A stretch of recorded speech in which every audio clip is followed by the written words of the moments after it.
Hello and welcome, and in this video we're going to be taking a look at this DMG Gameboy right here, and as you can see it's slightly yellowed and the LCD screen, it's suffering from the typical problem that every DMG Gameboy had really, which was that they had a ghosting effect on them and they're just a bit dim.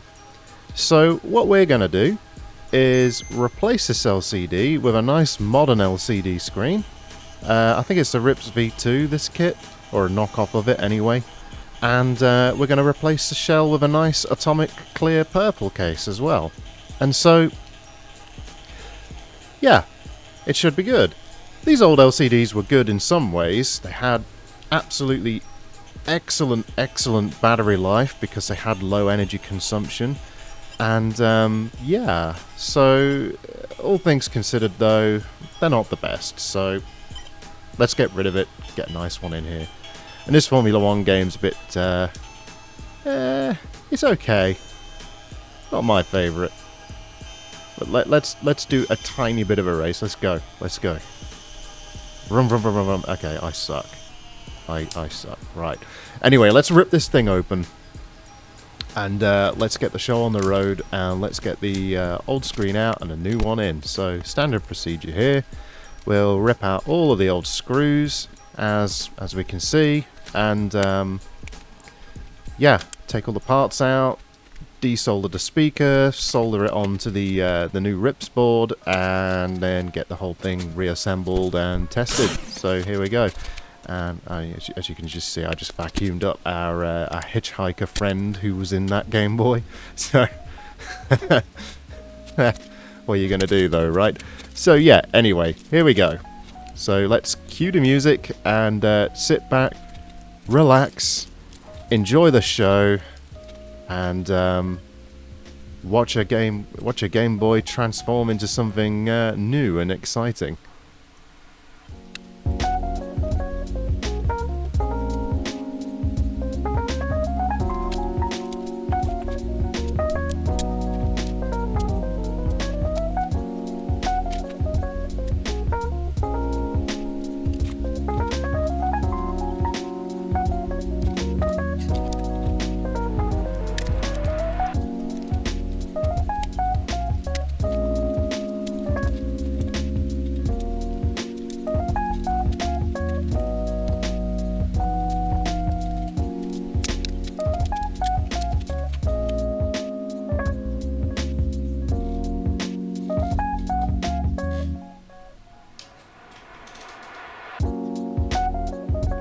So the next thing we want to do now is to just desolder this original speaker, and then we'll remove it and add it onto the RIPS V2 kit board, and that'll make sure that we have sound when we're done with this mod. And it's as easy as just heating up the wires with a soldering iron like this and pulling them out, and then just simply transferring this speaker to the new board and soldering it back on. It's as easy as soldering can get. I'm not really going to go into any detail on this. It's just a case of push the wires through, add solder, heat, and happy days.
So the next thing that we want to do now is to take this LCD and mount it onto this clear mounting bracket, as we can see here.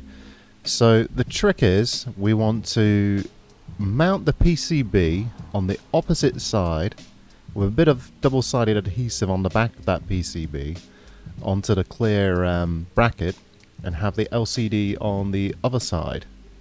So yeah, you can see me here sort of fiddling around with this in the bottom corner. Unfortunately, I didn't quite get this into shot correctly, but there we go. And so we just fold it over gently like this, with the ribbon cable pointing toward the top, which is where those two circular cutouts are. And then we just sort of pop the LCD into place. You can put double-sided tape on the back of the LCD to hold it into place if you want to. Yeah, it's straightforward. I'm going to do that now with this double-sided tape. So we'll just fold it back open, pop this tape on, and secure the LCD into position on the bracket, and then the bracket itself will be held into position using the posts that are on the DMG shell, and that'll hold it all into place. There's no need for screws for this part, which is quite nice. It's quite a convenient little feature of this RIPS V2 kit, and honestly I think it's quite an excellent addition to the kit. It makes the installation that little bit easier. I've had to mess around with other LCD installs, and they can be an absolute nightmare when it comes to this kind of thing. So it really is quite pleasing that they sort of provide this option. The only thing you'll want to do is to make sure that you get it dead flush once you've got the screen in position, because if you have it on a bit of an angle or a bit wonky in this bracket itself, then obviously that's going to translate through onto the install and make your life not that fun. You can just sort of push it up to the very edges of the frame, and that will have it aligned quite nicely. And if it's not perfect, there are adjustment options on the kit itself once it's powered on and installed in the Game Boy that will allow you to adjust horizontal and vertical offsets to counter any issues like that you may have. But yeah, so we'll get this installed now, remove that protective film, and pop this in. And the very first thing you want to do after doing this is to flip the Game Boy over and then install the protective lens as well. And what this will do is prevent any dust or anything like that getting onto the LCD itself as you carry on with the installation. So this is the very first thing you should do after fitting the bracket into the shell. And you can see me here, I'm just removing the adhesive on this lens, and then I'm going to pop that lens right into the Game Boy, and that should have us good to go on that front. So there we go, you can see me, I've nearly got this here. I recommend using a pair of tweezers for this because they give you a nice sharp edge to sort of grab at the adhesive with, as you can see me doing right here. And off they come, and fantastic, see? Nice and easy. So that's all there is to this part, and then it's just a case of pop it into the shell while holding the LCD in place. And you can see me doing that here. So there we go, right into position, and excellent. That is as good as a factory installed Game Boy Color. And now it's just a case of fastening in the PCBs and getting it reassembled, and then enjoying your new color modernized Game Boy, even though it's not a Game Boy Color. But anyway, enjoy and sit back and relax, enjoy the rest of the video, and I hope you're enjoying it so far.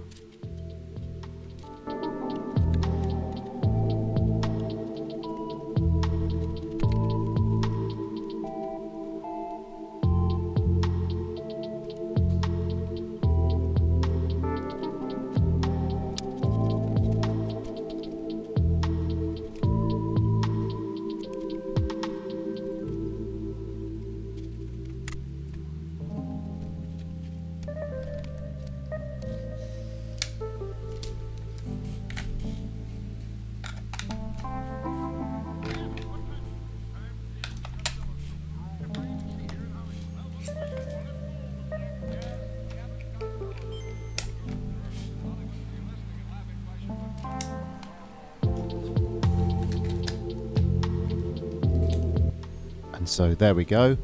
we now have a booting, modified, original DMG Game Boy with a nice colour screen, and we can see that pressing in that selector wheel allows us to change palettes. Holding the wheel in brings up the on-screen display, and you can use the wheel going up and down to cycle through the different menu options, and you can click the wheel in to select different menu options as well. So you can see I'm just adjusting the vertical position of the screen so that we don't have that large black bar we could see across the bottom a second ago, and I'm also doing the same for the vertical positioning, just to move it, get it dead center. And we can see that's looking pretty flush now. That looks quite nice. And you get some other nice little options as well. You can reset it to its factory defaults. You can display what the battery level currently is on the system. You can change brightness on that menu, and you can even customize color palettes. This nice little color palette we can see is a default one, and I think the color scheme actually surprisingly matches this Game Boy quite well. So I'm not going to play around with any of those settings. This is for a customer as well, so it's not really my place to anyway, but there we go. And here we are having a little bit of a blast on this old F1 game for the Game Boy. And yeah, I've got to say, I'm really quite impressed with this kit. The screen looks fantastic. This shell looks really nice too, in my opinion. And yeah, I think it was a really nice and easy install. And I would definitely do one of these again at some point. Very relaxing install, not too involved. And yeah, there we go, just playing around with the on-screen display.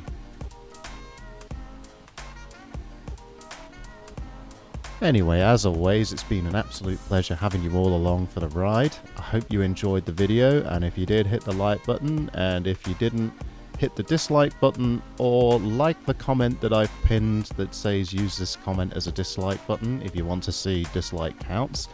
And as always, das Vidania.